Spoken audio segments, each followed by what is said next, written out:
our starting point really here is that this issue of employer engagement education becoming the norm in British education.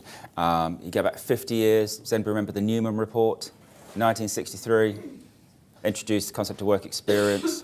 Over the last 50 years, it's become a mainstay of the British educational experience. So much so that, as of September last year, it is illegal to do a programme of study at 16 to 19 without doing some sort of employer engagement. David's shaking his head. That's what it says in the DfE announcement.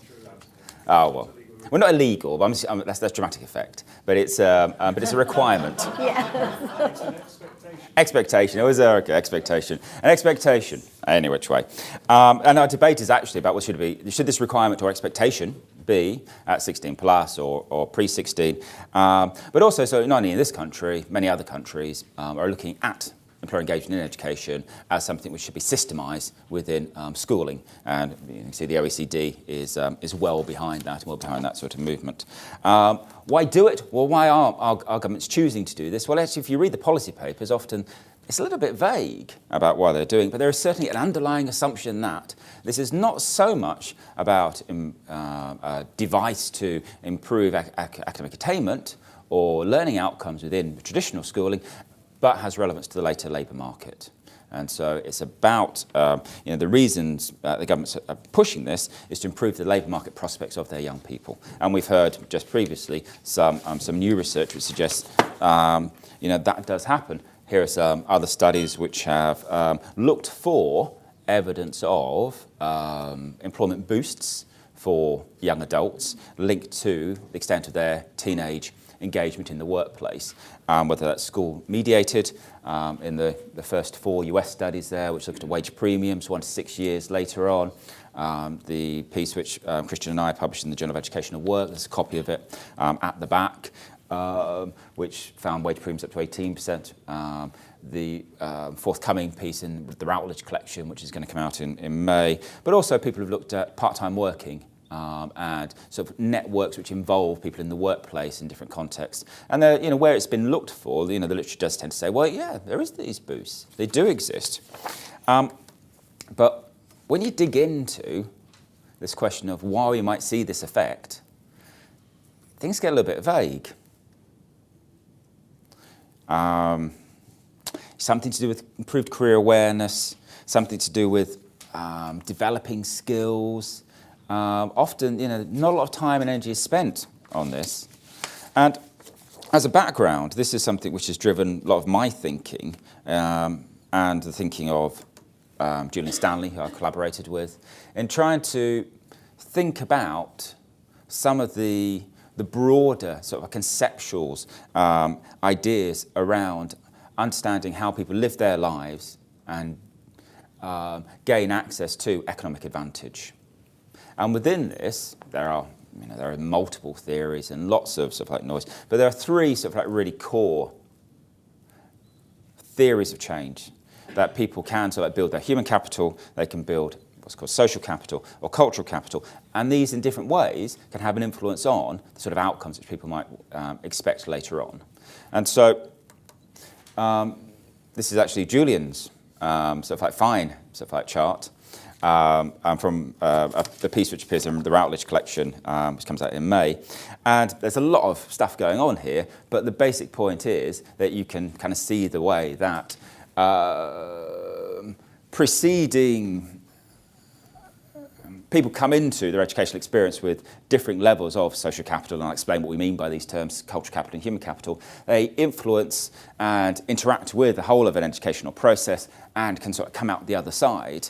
And some of them can be enhanced, some of them might be restricted, but we see an interplay which is happening here, which is quite complex. But there's a very broad literature around each of these capitals as such, and seeing them as being very meaningful in terms of different people's experiences. So what do we mean by these?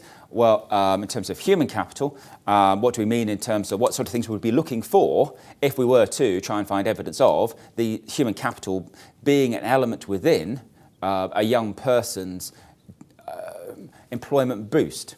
So is it that if we're finding these benefits, is it that we expect to find the human capital growing? What do we mean by that? Well, we mean basically this is kind of skills, this is technical skills, we should be looking for technical skills, sometimes which is certified through qualifications, but technical skills, but also, as the UK Commission and others have looked at, employability skills. And this is from employability skills defined there in terms of the UK Commission's 2009 very good report on the employability challenge. And we can see the way here that from the DFE, there is assumption there that the employer engagement which young people have within their educational experiences will improve skills which relate to later employability. So could this be the thing which explains some of those boosts, or helps us to explain some of those boosts which you might expect to see? A second alternative is social capital. Social capital is about networks and people, interrelationships. Is it a means of, through these employer engagement activities, young people gain access to new information from people who they trust about things of economic importance? Is it that they're gaining information about routes they might take, or gaining information about, oh, you really do need an B and you must do that, or that apprenticeship comes through this route, and they expose to trusted individuals which validate or confirm sort of like ideas, but also, and I know, young people get jobs out of their work experience and their other employer engagement activities. So do they engage with networks who are able to give them something of economic worth, which later can lead to the sort of employment boost which we're seeing? We're not debating those employment boosts as such. We're kind of like, we're taking them as a given, and we're kind of just saying, conceptually, how can we try and understand these things? And so Raffa and Reeves, Carlo Raffa at the University of Manchester, a really valuable sort of run of articles about 10 years ago exploring cultural capital in the work experience situation particularly. So there are two sort of like alternatives which might explain what's going on here. The third one is comes from cultural capital theory, and this is, I always kind of think, a little bit more difficult to put your finger on, but if you see it, you recognise it. And so this is more about attitudes, dispositions, people's conceptions of themselves. Things are for me, they're not for me. Yesterday I was in Basildon. I was at our Inspiring the Future Careers Fair, where we had Samantha Cameron and Miriam Gonzalez and lots of other sort of like inspirational women sort of like from different roles, sort of like talking to young people. Around in the marketplace, there was a very glamorously dressed young woman who was an electrician, and I was talking to her, and she was saying that some of the girls were saying to her things like, "Well, I didn't know women could be electricians." And so in this area, this is the cultural capital, people rule things out for themselves. And so one of the things we might be expecting to find here is people's conceptions of themselves changing through their exposure to the workplace while they're teenagers. And this might mean, actually, I do understand, my attitude to education has changed. Something has changed about the way I see myself and the way I see myself in the world. And this is something which Louise Archer's written about quite a lot in her Aspires report, I think is still at the back. But also, I rather like this recent article, a Bourdieusian, can you say that? A Bourdieusian approach to understanding employability. Because a lot of this theory comes from Pierre Bourdieu, the French sociologist, and his conception of habitus. So we have 3 research questions which guide us. Can the testimonies of young adults who went through this experience shine any light on whether it's any of these 3 things which we should be particularly looking at in terms of trying to understand the apparent boost which we expect to see? Well, we have some data which we've analysed, and I'm going to hand over to Steve in a second to do so. This is from the YouGov survey, which Christian referred to in part in the moment. Obviously, a lot of that analysis went into asking very hard quantitative questions, which could then be sort of like, surmised. 500 or 488 of people gave us a written textual response to that question, which perhaps is not perfectly phrased for what we're doing here, but we think is as good as is available, which is kind of, thinking back, looking back, what, if anything, did you get out of it? Tell us. And so at this point, I'll hand over to Steve, and he'll take you through to the end. Thanks, Anthony. Okay, so we're interested in trying to explain how work experience or employer engagement helps young people, and we're also interested in how those young people conceptualise the employer engagement that they get, and we're interested in that in terms of what happens in the rest of their life. So as Anthony says, we went back to the YouGov survey and we looked at the 380 responses that we had from people who indicated that they'd either found it useful or not useful, the employer engagement that they'd had. The split was 50-50. 50% of them said they did find it useful, 50% of them didn't find it useful. What's interesting is then when we look more closely, according to the kind of school that those people attended, that there were differences. If you went to an independent school, you're about 2/3 likely to find it useful. If you went to a grammar school or a selective state school, dropped to about 55%. But if you were at a non-selective state school, a comprehensive school, then it fell below 50%, it's only about 45%. So we were interested in exploring this a little bit more. What I'm going to do now is show you some of the actual responses that we had in this survey from people of different backgrounds, and we're going to talk about the kind of capitals that they reported, and then at the end we're going to try and to present some quantitative evidence and look at what those distributions actually add up to. Okay, in terms of the data I'm going to present you, the quotes in red are from students from non-selective state schools, those in green are from grammar schools or selective state schools, and those in blue are from people who reflected on their time, the employer engagement that they had in independent schools. Okay, there are lots of positives. I'm going to talk about the positives first of all, and I'm going to start with social capital, and these were positives that we found across students from all backgrounds. This didn't really make any difference which kind of school you went to. You got social capital through networks and contacts. So these are actual quotes. People said, I gained contacts, the personal contacts were helpful. It was useful to talk to employees, the ability to network and make contacts. That use of network as a verb, that only actually happens with people who went to independent school. That was one slight difference. Other positives, this was really appreciated. Another form of social capital, which maybe was less expected, but authentic guidance. They told us from experience, they told us straight. It was an opportunity to ask questions without prejudice. You got advice that seemed more genuine. This was a recurring theme across young people from all kinds of backgrounds. I trusted the word of someone in the working world as opposed to a careers advisor or teacher telling you what to do. And it was interesting to see what these young people remembered of their work experience. One of them said, they told me I was going to have to wait for the baby boomers to die. It's interesting that 10 years on, when the person did this survey, they still remember the advice they got. And it's because they perceived that advice to be much more authentic.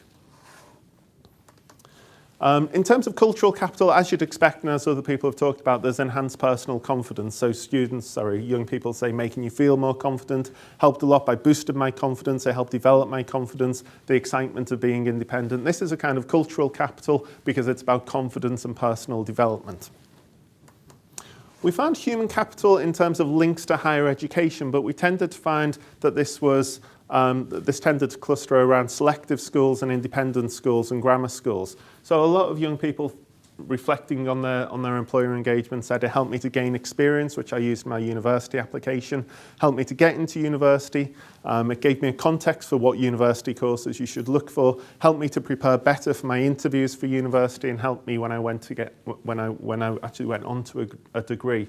So that kind of link, the human capital link to higher education, is something we found, but we didn't find it across all types. And this is something I found interesting because I've previously done research looking at this from another perspective where I've looked at the UCAS personal statements written by applicants to top universities, and I've broken them down according to the background, school type background of the applicant, and found exactly the same thing. When applicants come in from more advantaged school types, they tend to talk about their work experience with much more confidence, and they tend to have much more of it, and they see that link much more clearly. This is maybe, we'll talk at the end about policy implications, but this is maybe something that we need to think about. Positives that were particular to non-selective state schools, a lot of students from those state schools talked about what we've called cultural capital in terms of elimination of options. So one of them says, it made me realise what professions I didn't want to go into. Another says, I did work experience at a hairdresser's. It made me realise that I wanted to go to university so that I got a good job and didn't have to fall back on boring jobs like hairdressing. It made me realise which kind of jobs I didn't want, showed me which careers I definitely didn't want to do, helped me decide that it wasn't what I wanted to go into. This is important. This allows young people to eliminate options and focus more on what they want. It's a form of cultural capital, we think. Also, and very much related to this, is academic motivation.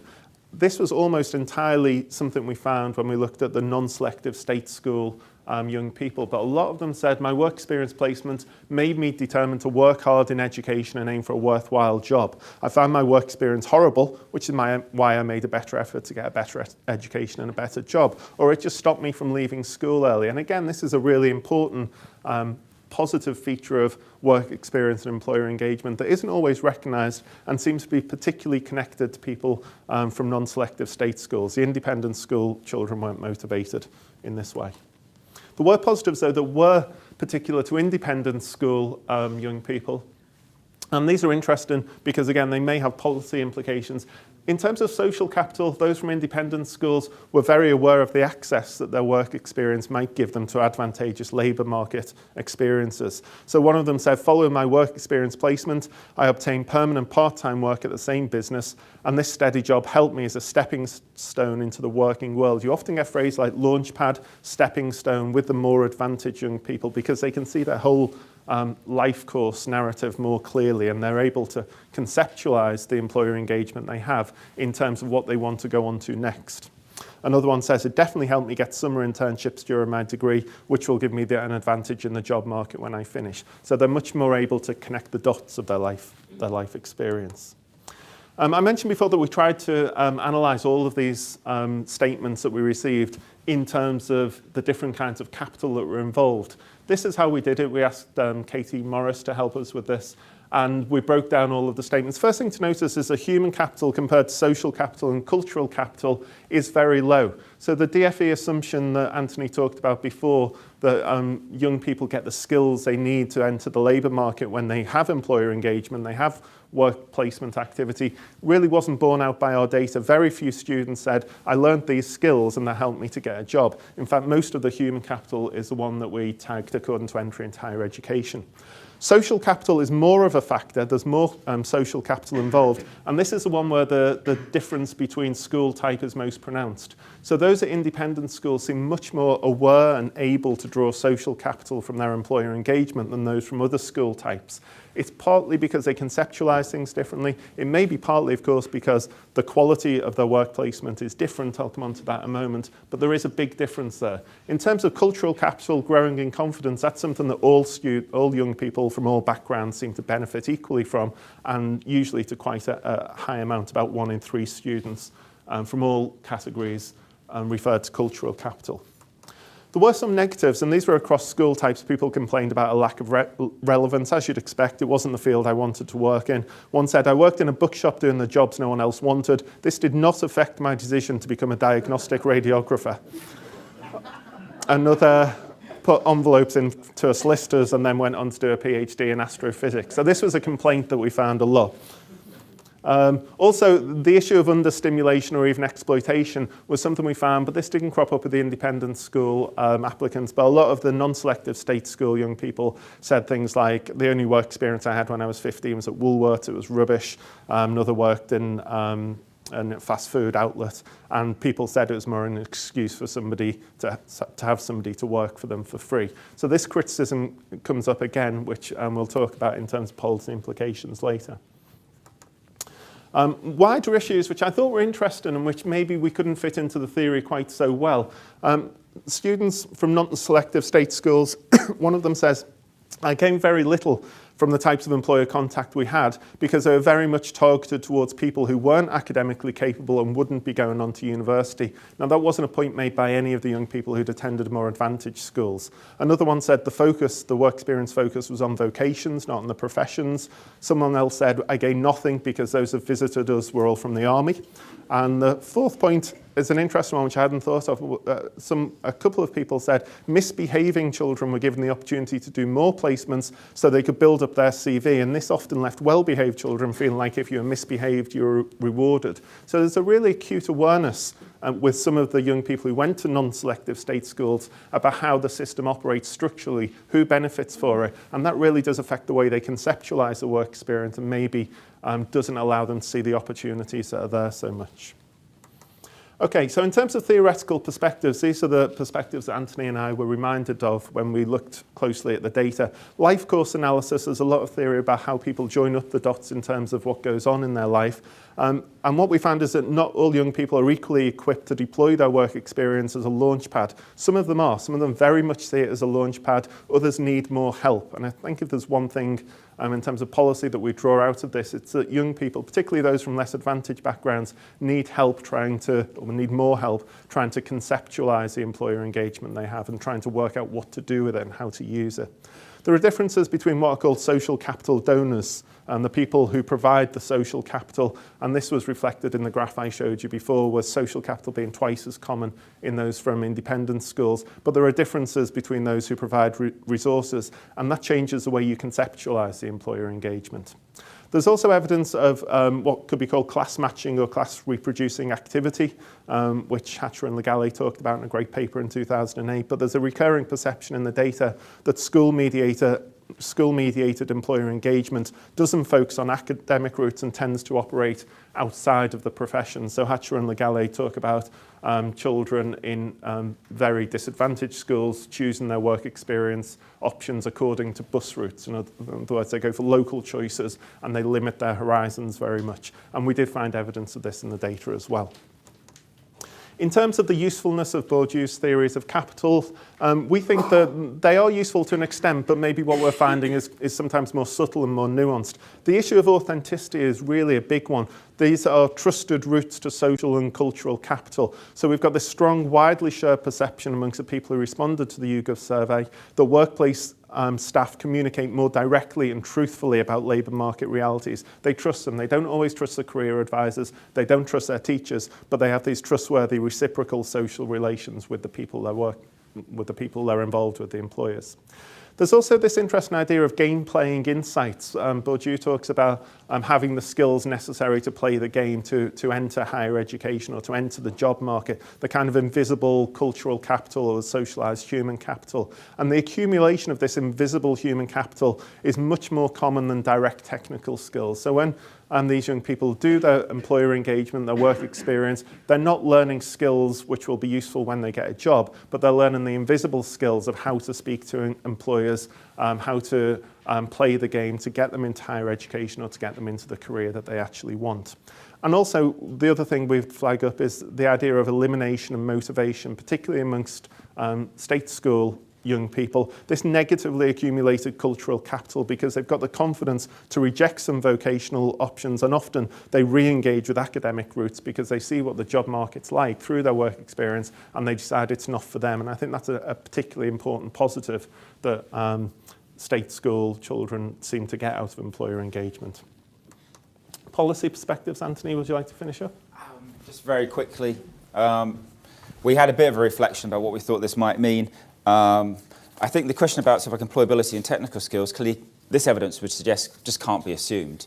That, and I remember a focus group that I did with a supermarket manager a while ago, and he was saying, I wouldn't employ anybody on the basis they've got 2 weeks work experience. I want to know what they've done with it, how they've actually used it, tell me the story. In terms of if we're looking in that third area about the cultural capital, about people's conceptions of themselves and their journeys through life, it pushes us to think about starting early. And this is something which you can sort of, kind of the Aspires team at King's College have demonstrated very powerfully, I think, the importance of conceptions about what's for me, what's not for me, how I can sort of like exist as a fish in water, out of water, starts very early. And it's like, the end of primary school. And I think there's this point about you don't know what you don't know, And so we see people experiencing things, ruling them out, sort of like ruling them in, gaining information. Sometimes it's a bit ad hoc, but it leads us to the point that, more does seem to be more.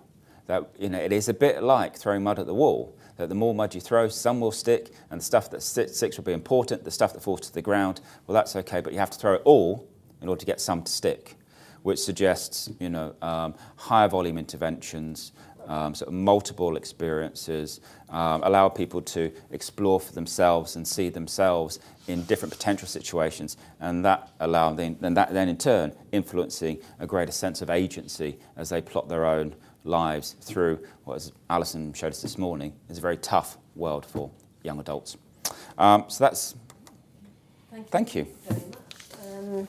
A round of applause, perhaps, for both our speakers.